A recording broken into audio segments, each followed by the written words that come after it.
કાલથી કોંગ્રેસના રાષ્ટ્રીય અધિવેશનને લઈ ડેલિગેટ્સનું અમદાવાદ પહોંચવાનું શરૂ। કાલે કોંગ્રેસની વર્કિંગ કમિટીની બેઠક તો 9 એપ્રિલે સાબરમતી નદીના તટ પર કોંગ્રેસનું રાષ્ટ્રીય અધિવેશન।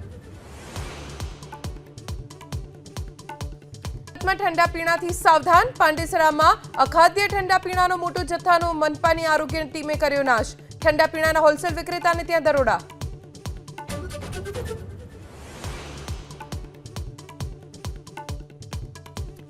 આજથી 3 દિવસ ભાવનગરના કેટલાક વિસ્તારોમાં વીજ કાપ તો કાલથી 2 દિવસ કેટલાક વિસ્તારોમાં પાણીનું નહીં કરવામાં આવે વિતરણ।